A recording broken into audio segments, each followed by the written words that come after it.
Bonjour à tous, j'espère que vous allez excellemment bien. Aujourd'hui, on va débriefer l'étape numéro 7 de ce Giro 2020. Je viens de faire le point un petit peu sur ce Giro 2020. Étape qui a été très intéressante, où on n'a quasiment pas débranché de la journée. 55 km/h de moyenne sur la première heure de course, 51 km/h 23 de moyenne sur la course totale, 2h40 pour faire 143 km, c'est pas mal, entre Matera et Brindisi. Étape où le vent a joué un rôle, le vent qui a tendu énormément la course.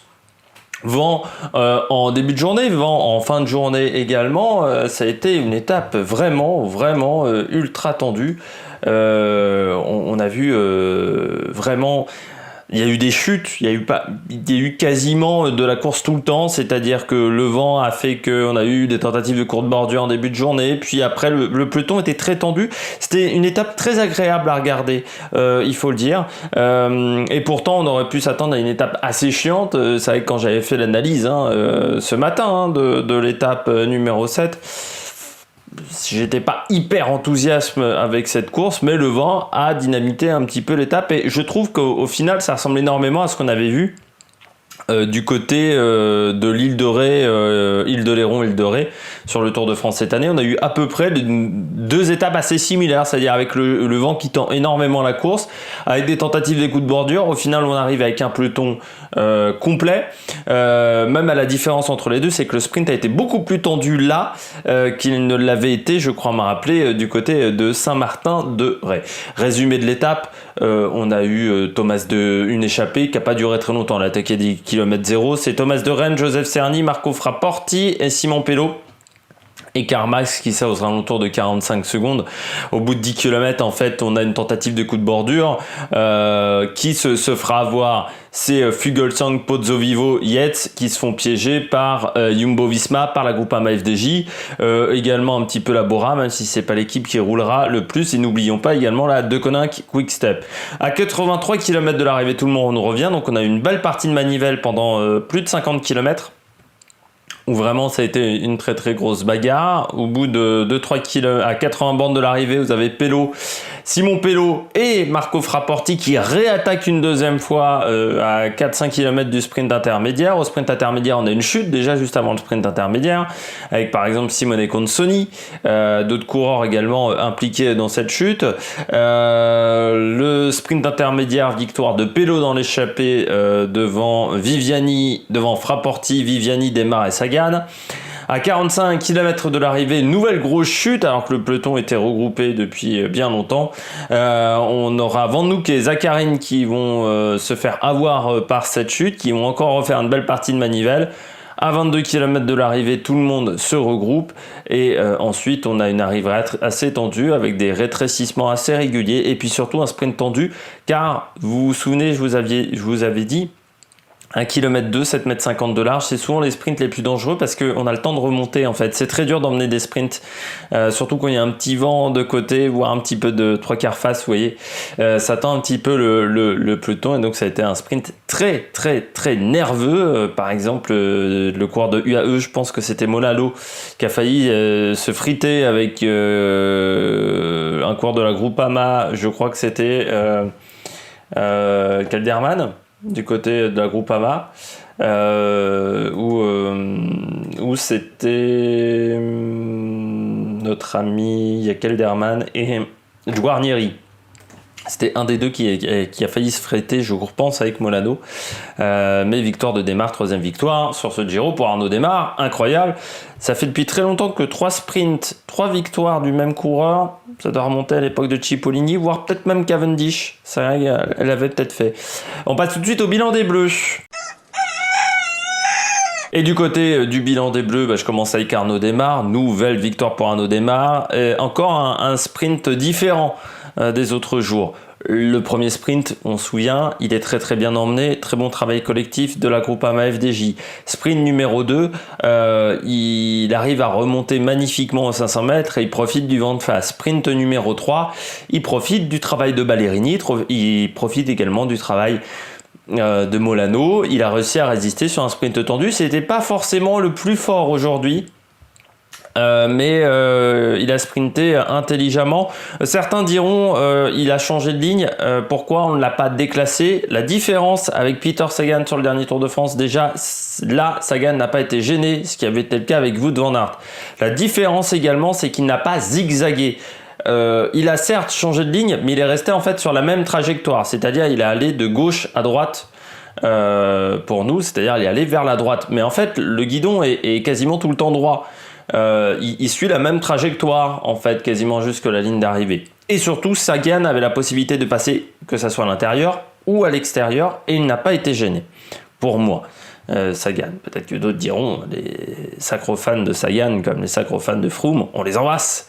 Oui, Froome va revenir au top niveau, je les embrasse. Sur ma vidéo de Chris Froome où j'avais dit j'ai des doutes qu'ils reviennent au top niveau. J'avais peut-être pas si tort que ça. On les embrasse. Mais on va revenir pour Arnaud Démare et pour les fans de Sagan. Pour moi, il n'y a pas de problème. Il avait déjà fait ça sur un sprint, le sprint où Sagan avait été déclassé, où là il avait fait différemment, c'est-à-dire qu'il était parti de la droite vers la gauche, mais il n'avait pas zigzagué, et surtout aux 200 derniers mètres, il garde la même trajectoire, c'est-à-dire il va de gauche vers la droite, mais en gardant la roue droite. Ce qu'on est interdit de faire, c'est surtout de zigzaguer et de gêner les autres coureurs. Là, il n'a pas gêné les autres coureurs, donc pour moi, le sprint est régulier. Il a été fort encore aujourd'hui, mais c'était peut-être pas foncièrement le plus fort. Je pense que Odeg, par exemple, n'a pas été bien emmené du côté de chez de Koninck. Et Ben Swift m'avait l'air aussi pas mal fort du côté de l'équipe Ineos. Donc bonne journée quand même pour Arnaud Démare, surtout qu'il a fini devant Sagan au sprint intermédiaire. Donc il a désormais 161 points, c'est-à-dire 55 points d'avance sur Peter Sagan et 78 points d'avance sur Michael Matthews. Ça commence à faire beaucoup. 78 points, c'est quasiment une étape d'écart avec Michael Matthews, donc ça va être un petit peu compliqué de remonter au classement. Le flop pour moi du côté des Bleus, c'est Elia Viviani, le sprinter de la Cofidis, qui met toujours pas une roue devant l'autre, surtout un pied devant l'autre, comme on pourrait dire. C'est compliqué pour Elia Viviani, le cours de la Cofidis. Je sais pas trop ce qui se passe. À un moment, il est pris dans la bordure. Or c'est pas forcément le sprinter qui sait le mieux se placer, Viviani dans un peloton. Mais sur un sprint comme ça, où le travail, où le fait d'avoir un collectif n'était pas forcément un avantage, je parle bien de la fin de journée, où le fait d'être tout seul n'était pas forcément un inconvénient, regardez avec Sagan, je trouve qu'on l'a décidément pas vu. On a du mal à savoir, même si c'est lui ou Consoni le leader. Consoni s'est fait avoir aussi par une chute, donc ça a peut-être gêné l'équipe, mais je trouve vraiment qu'il y a une situation qui est très particulière. Il y a de la tension chez Cofidis et que la situation, c'est pas encore un bon sprint. Forcément, on arrive dans une spirale un petit peu négative quand on enchaîne les sprints un petit peu mauvais. Donc c'est vrai que Viviani, il va falloir vraiment qu'il reprennent la main sur tout ça. On passe tout de suite aux coureurs au top. Attaque de Marlou! Du côté des coureurs au top, je commence avec Peter Sagan. Peter Sagan qui finit troisième aujourd'hui de l'étape. Non, deuxième, j'ai dit une connerie, deuxième de l'étape, oui. Il a encore des très très bonnes jambes, ça il faut le dire. Il s'est débrouillé seul, comme Arnaud Démare, contrairement par rapport à d'autres équipes.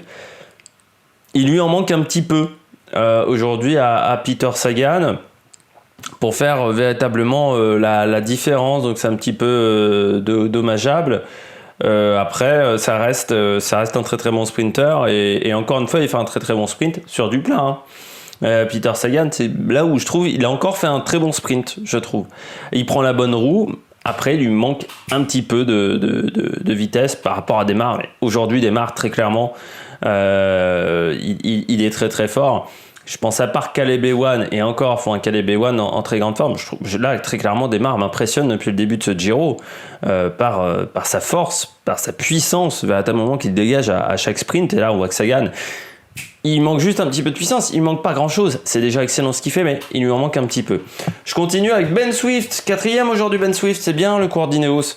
Ineos qui a quand même pas un tour d'Italie pour le moment très très simple, et C'est vrai que la spirale est un petit peu négative avec l'abandon de Geraint Thomas et puis des résultats un petit peu en demi-teinte avec un leader certes, c'est Guggenhardt, mais qui n'est quand même pas le meilleur grimpeur du monde. Enfin, pour ma part, je considère ça. C'est un très très bon équipier, c'est un très très bon lieutenant. Mais c'est comme si Kenny Elissonde devenait leader sur un grand tour. C'est vrai qu'on vise plutôt la 15e place que la 4e du général. Sans dénigrer le talent qu'a Kenny Elissonde ou qu'ont Guggenhardt. C'est quand même en dessous d'un Fuglsang ou d'un Maïka. Quoique d'un Maïka, ça peut se défendre. Mais Ben Swift, là, il nous a rappelé que c'était un sprinter. Il nous a rappelé qu'il pouvait très très bien sprinter. Ben Swift, c'est l'un des coureurs, je trouve, les plus sous-estimés du peloton. Je le dis souvent, mais c'est quand même un coureur qui a gagné des belles courses. Mais sur les grands tours, ça a rarement été ça. Il a rarement fait des grands tours. C'est vrai, il a 7 grands tours dans sa carrière, mais il a déjà 32 ans. Donc c'est pas si impressionnant que ça. Et de victoires d'étape sur le grand tour, il n'y en a pas. Mais c'est quand même quelqu'un qui a été deuxième d'un Milan-San Remo, qui a remporté des courses, mais c'est vrai que ça remonte un petit peu à il y a longtemps. Mais il avait fait il a fait 8e de Kuurne-Bruxelles-Kuurne, 10e de Milan-Torino cette année, 4e de la première étape de la Volta de Comunat Valenciana. Ça reste un très très bon coureur, mais il a eu du mal à claquer des grosses étapes. Voilà, il a 14 victoires, une sur un grand tour. Voilà, c'est pas énorme pour un sprinter, 14 victoires d'étape, mais il a souvent été coéquipier. C'est un coureur qui est quand même professionnel depuis 2009. Il a commencé chez Katusha. Alors il est passé dans beaucoup d'équipes un peu sombres. C'est Katusha, Sky, UAE. Il a enchaîné. Là, il est revenu chez UAE. Mais c'est vrai que là, il a fait un très très beau sprint, champion de Grande-Bretagne, il faut le rappeler, l'année dernière également. Mais voilà, je trouve qu'il est très sous-estimé, alors que c'est pas un mauvais sprinter, Ben Swift. Et donc 4e place, c'est un très bon résultat. Puis je termine avec Ballerini. Ballerini, 7e. Pourquoi je mets Ballerini ? Faire un sprint de cette manière du côté de Davide Ballerini, alors qu'on a dû travailler énormément pour lancer le sprint et qu'on fait quasiment un sprint de 600 mètres, finir 7e, c'est quand même costaud parce qu'il a travaillé pour Odeg et au final Odeg n'est que 2 places, n'est que 5e. Il y a Rudy Barbier entre les deux et Ballerini. Chapeau Davide Ballerini. Je pense que même du côté de Deconinck, qu'on devrait plutôt miser sur Ballerini que sur Odeg. Parce que Odeg, pour le moment, c'est quand même pas foufou depuis le début de ce Giro. Je passe au bonnet d'âne. On commence avec Gaviria, 11e. C'est un peu comme Viviani. Il met pas un pied devant l'autre, Gaviria, depuis le début de ce Giro. Il a été lâché comme Viviani sur l'étape, la première victoire de Démare. Et puis non, il en manque beaucoup, je trouve, du côté de Gaviria. Là, il y a en plus je sais pas trop ce qui s'est passé, soit avec Michael Berg, soit c'était quoique Molano était très très loin. Ça devait être Michael Berg qui a dû s'engueuler parce que Molano est 68e. Donc ça doit être Michael Berg qui s'engueulait avec attends, Molano est fini, oui, avec Arashiro, oui. Ça doit être Michael Berg qui s'est engueulé avec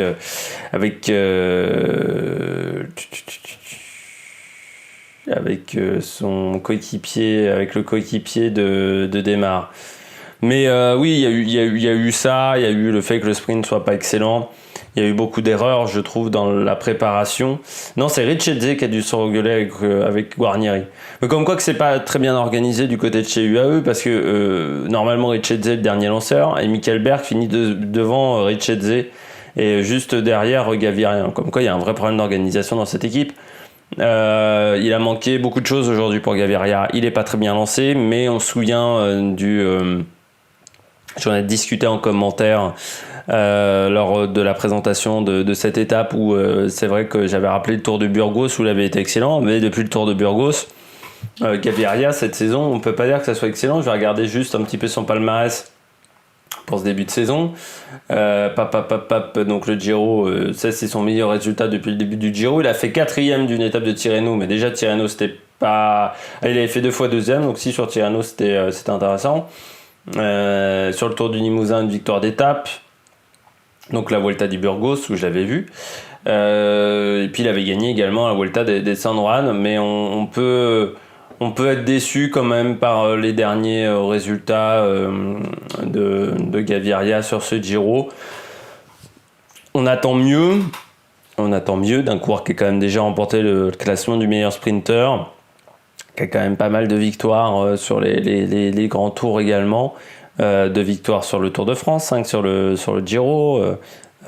C'est pas n'importe qui, Gaviria, mais là depuis le début de ce Tour d'Italie, il n'y a pas grand chose. Et puis je termine avec Armand Duc, qui certes ne perd pas de temps aujourd'hui, mais a fait travailler énormément ses équipiers. On a peut-être vu les limites de ce coureur qui n'a pas su frotter, et demain il va falloir savoir frotter également sur l'étape de demain, qui a fait beaucoup d'erreurs de placement, et j'ai eu le sentiment aujourd'hui que c'est un coureur qui n'avait pas forcément encore l'envergure d'être un leader dans sa manière de courir, dans sa manière de faire, dans les coups de bordure. Il passait des relais, alors que normalement un leader ne doit pas passer de relais dans un coup de bordure quand il s'est fait lâcher. Donc il y a eu des erreurs, et je pense qu'il y a laissé beaucoup de plumes Arne Van Hoek aujourd'hui, et donc c'est un petit peu décevant pour ce coureur.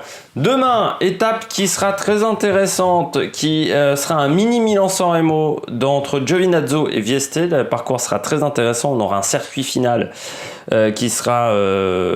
Il y aura du suspense demain. Je vous dis qu'il y aura du suspense sur l'étape. Sinon, nous on se retrouve pour de nouvelles aventures sur l'Amérique de Production. N'hésitez pas à vous abonner à la chaîne, à mettre la petite cloche, à mettre un pouce bleu, c'est très important. Et puis surtout, n'hésitez pas à réagir dans les commentaires si vous êtes d'accord, pas d'accord avec moi. Allez, ciao ciao sur l'Amérique Production.